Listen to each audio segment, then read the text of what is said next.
एक column publish हुआ है गार्डियन में, क्योंकि गार्डियन एक दुनिया के चंद बड़े मीडिया आउटलेट्स जिनकी क्रेडिबिलिटी भी है उसमें शुमार होता है। और उसमें कहा गया है कि India is quietly laying claim to economic super power status. और आज हमारी हालत एक भिखारी की जैसी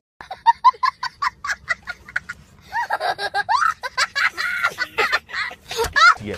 इस वक्त वो कंट्री जो शायद चाइना को भी पीछे छोड़ता हुआ नजर आ रहा है, उसका नाम लिया जा रहा है इंडिया। चाइना बार बार इंडिया को अप्रोच कर रहा है कि इंडिया चाइना के साथ खड़ा हो जाए। हमें ऑफिशियल न्यूज बहुत से देखने को मिल रही है और चाइना बहुत से इस वक्त पापड़ बेल रहा है, लेकिन पाकिस्तान को इसी के साथ साथ धुतकार रहा है। चल चल चल चल गाड़ी स्टार्ट कर। चल चप्पल छोड़। हम फर्स्ट गाड़ी चला। ईरान से जो टमाटर आए थे वो सारे जाया कर दिए कि जी फेंक दिए कि जी वो वहां से ईरान से आए हैं शिया टमाटर। पाकिस्तान की 40% ज़रूरी ज़मीन बर्बाद हो गई है, 70% आपकी फसलें तबाह बर्बाद हो गई हैं। न्यूयॉर्क टाइम ने एक खबर शाया की है जिस खबर के मुताबिक दुनिया की स्ट्रॉन्ग इकोनॉमिकल कंट्रीज की लिस्ट जारी की गई, जिसमें सर फहरिस्त इंडिया का नाम था। वहाँ पे जो उन्होंने बातें बताई मैं सारी टीवी पे बता भी नहीं सकता कि उसके बाद कितने बेबस हैं लोग। उन्होंने एक बात कोट की कि उन्होंने कहा कि यार वो बच्चे बेच रहे हैं अपने। कब तक इसी तरह दुनिया से पैसे मांगते रहेंगे और हमारी लीडरशिप ये भिखारियों की तरह कभी उसके आगे हाथ फैलाओ कभी उसके आगे हाथ फैलाओ। तकलीफ तो बहुत होती है देख के। ऐसे मुल्क ने इंडिया की डिमांड की है, इंडिया से हेल्प मांगी है। हेलो जय हिंद दोस्तों, इंडो पाक मीडिया की एक और नई वीडियो में आपका स्वागत है। दोस्तों अब वैश्विक अखबार भी भारत का लोहा मान रहे हैं और वो कह रहे हैं कि भाई ये जो भारत है ये अब अगली धीरे धीरे गुप्त रूप से अपने आप को इतना मजबूत कर रहा है कि ये अगली महाशक्ति बनने के लिए एकदम रेडी है। ये मैं आपको बता दूं, गार्डियन की रिपोर्ट में ये चीज़ कही गई है साफ तौर पर। और अभी पिछले हफ्ते न्यूयॉर्क टाइम में ये छपा था कि जिस तरीके से वैश्विक स्थिति यानी कि देशों की जो स्थिति है वो धीरे धीरे स्लो हो रही है, उनकी ग्रोथ जो है स्लो हो रही है, लेकिन भारत पर इस महंगाई का या फिर इस चीज़ का कोई असर नहीं पड़ रहा है। इस तरीके की बातें जो है मतलब निकल के सामने आ रही है वैश्विक अखबारों की तरफ से, जो मतलब इंटरनेशनल मीडिया है उनकी तरफ से।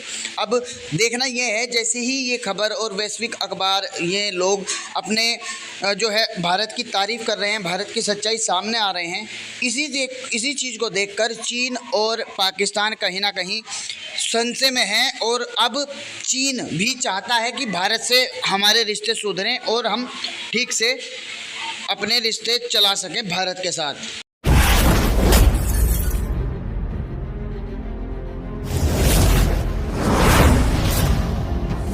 कॉलम पब्लिश हुआ है गार्डियन में, क्योंकि गार्डियन एक दुनिया के चंद बड़े मीडिया आउटलेट्स जिनकी क्रेडिबिलिटी भी है उसमें शुमार होता है। और उसमें कहा गया है कि India is quietly laying claim to economic super power status.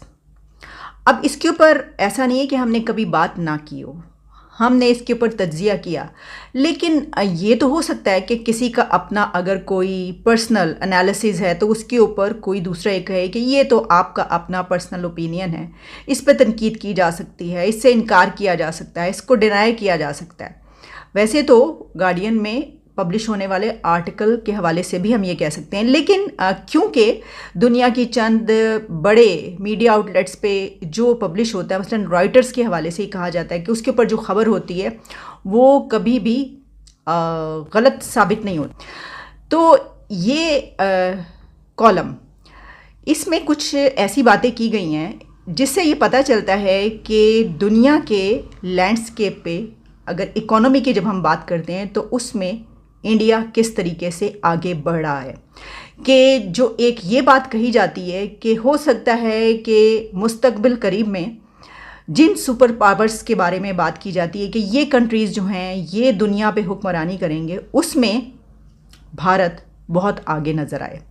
अच्छा, इसमें क्या लिखा गया मैं आपको बताई देती हूँ, उसमें से कुछ पॉइंट्स हम डिस्कस कर लेते हैं। जैसा कि इसमें ये लिखा गया है, the rise of China has been the biggest story in the global economy in recent decades. यानी इस पे उन्होंने ये बताया है कि जो चाइना था अभी तक उसके हवाले से ये बात की जाती थी, और ये बात बिल्कुल ठीक है। जब ये बात की जाती है कि अमेरिका, रशिया, फिर जो कुछ सुपर पावर्स के हवाले से हम बात करते हैं कि देखिए अब इनको कौन टक्कर देगा, और इनके सामने खड़ा हुआ या इनसे इन तक पहुंचता हुआ उस लिस्ट में कौन सा कंट्री आएगा, तो चाइना का नाम लिया जाता है कि चाइना बहुत तेज़ी से आगे बढ़े। और ये बात ठीक भी है। चाइना, ऐसा नहीं है कि हम ये कहें कि चाइना का नंबर, चाइना नहीं रहा अब इस लिस्ट में, आगे जो बढ़ने वाले कंट्रीज उसमें चाइना शामिल है। लेकिन चाइना के जो आगे बढ़ने की और इकोनॉमी की उसकी जो बूस्ट उसको मिल रहा था, और जिस तरीके से आप जानते हैं कि दुनिया में अगर प्रोडक्ट्स जो होती हैं उसका सबसे बड़ा जो सप्लायर है वो चाइना ही कहा जाता है। उसमें उसने जो तरक्की कर ली, ये अलग बात है कि चाइना की जो चीज़ होती है वो ड्यूरेबल नहीं होती, लेकिन इसके बावजूद सुपर पावर्स आइंदा आने वाली उसकी लिस्ट में चाइना मौजूद है। लेकिन ये अभी कुछ डेकेड से बात चल रही थी। इस वक्त वो कंट्री जो शायद चाइना को भी पीछे छोड़ता हुआ नज़र आ रहा है, उसका नाम लिया जा रहा है इंडिया। अब इसी तरीके से आगे इसमें जो है वो ये बात की जाती कि जिस तरह एक अली बाबा, जैक मा, जो कि उसके फाउंडर हैं, और उन्होंने उसको लेकर वो आगे चले और उन्होंने चाइना को बड़ा फ़ायदा पहुंचाया, और उसमें चाइनीज़ बिज़नेस जो है वो सामने आया। और फिर यानी ये कि वो बहुत फेमिलियर है दुनिया के ऐसे कस्टमर्स जो वहाँ पे जाके उसको कर सकते हैं। तो अब इंडिया के हवाले से जो नाम लिए जा रहे हैं उसमें एक नाम अडानी का लिया जा रहा है। अब कुछ दिन पहले हमने आपको ये खबर दी थी कि गौतम अडानी के बारे में कहा जा रहा है कि वो एक अब दुनिया की चंद, यानी उन्होंने बीट किया है और one of the richest person of this earth उनका शुमार हो गया उसके अंदर। तो ये बात इसमें लिखी गई है कि अब अंबानी और गौतम अडानी ये जैक मा की तरह इंडिया को बूस्ट देते हुए नज़र आ रहे हैं। और rapidly growing working population and the realignment of global supply chains away from China. तो इससे आप अंदाज़ा कर सकते हैं कि वो कौन से इंडिकेटर्स हैं जो किसी कंट्री को आगे बढ़ाते हैं, और फिर ऐसा होता है कि लोग ये कहना शुरू करें, उसके बारे में लिखना शुरू करें कि ये कंट्री जो है वो आगे हो सकता है कि ये उस लिस्ट में आ चुका है जो आगे सुपर पावर्स की उसमें शामिल होगा। अब इसमें वर्किंग पॉपुलेशन, तो बिल्कुल ग्रोइंग वर्किंग पॉपुलेशन, वो तो हम अपनी जगह पे बात करते हैं कि जो भारत की आबादी है, पॉपुलेशन है, वो उसके लिए कितना बड़ा सरमाया है। अब बात ये है कि ये सैलाब से 40 अरब डॉलर का नुकसान होता है, और इस 40 अरब डॉलर में जो कल में एक साहब हमारे जो कि बहुत उन्होंने काम किया, मैं नाम नहीं लेना चाहता उनका, उनकी नेकी, यानी वो जो सिचुएशन बता रहे हैं वहाँ पे पानी उतरने के बाद, वहाँ पे जो उन्होंने बातें बताई हैं मैं सारी टीवी पे बता भी नहीं सकता कि उसके बाद कितने बेबस हैं लोग। उन्होंने एक बात कोट की कि उन्होंने कहा कि यार वो बच्चे बेच रहे हैं अपने, वो अपने बच्चे बेच रहे हैं, और वो कहते हैं यार ये हमें कुछ दे दो। उनका यार हमारे पास तो ये खाने पीने की चीज़ें हैं, उनका कुछ पैसे दे दे हमें, हमारे मकान गिर गए हैं, ठीक है। तो अब मैं किसको रिस्पॉन्सिबल कहूँ? पाकिस्तान की 40% ज़रूरी ज़मीन बर्बाद हो गई है, 70% आपकी फसलें तबाह बर्बाद हो गई हैं, 70% चावल आपका चला गया। चावल से मुराद पता है क्या है? डॉलर। आपको पता है कॉटन की फसल से क्या मुराद है? जब कॉटन की फसल जाती है डॉलर, क्योंकि आप कपास में डील करते हैं, उसमें जाते हैं। तो मेरा सवाल ये, तो जब ये तबाही आई है तो तबाही तो कौन है? काजी साहब, ये अभी सलाह की जरूरत थी, जैसी भी जरूरत थी उसको दे दिया जी। अब ऐसी परिस्थिति में देखिए, मैं आपको दवाइयों की बात बताऊं, दवाइयों में हम नंबर 3 है एक्सपोर्ट्स में, पर वॉल्यूम में नंबर 14 था। इनके पैसे नहीं कमा रहे, पर सस्ती दवाई दुनिया भर में हर एक को पहुंचा रहे। 203 कंट्रियों को दवाई एक्सपोर्ट करते हैं, और सबसे ज्यादा तो यूएस को होती, 32% मार्केट शेयर यूएस का है जी। आज देखिए पेट्रोकेमिकल्स में हम नंबर 4 थे। आज हमने रशियन ऑयल लिया, हमने ऑयल का प्राइस कंट्रोल कर लिया। आज हमने पीछे अपने बजट में बोला श्री अन्न।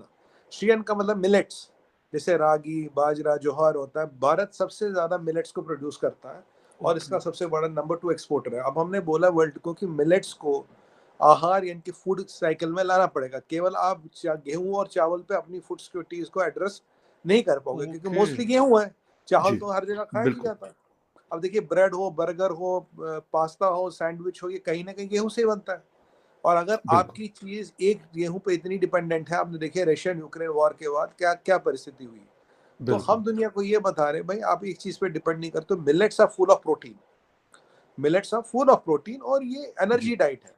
और इसको कहीं भी आप इसको रेगिस्तान में भी उगा सकते हो लिटरली, मतलब से रेत में नहीं उगेगा, मतलब जहाँ पानी बहुत कम है। जी और इससे दुनिया की फूड सिक्योरिटी के का काफी मसला खत्म हो जाएगा और दुनिया इंडिपेंडेंट हो जाएगी। इसके लिए सेंटर ऑफ एक्सीलेंस, इसके लिए रिसर्च का पैसा हमने लगाया है। We have earmarked few thousand crore rupees for the development of millets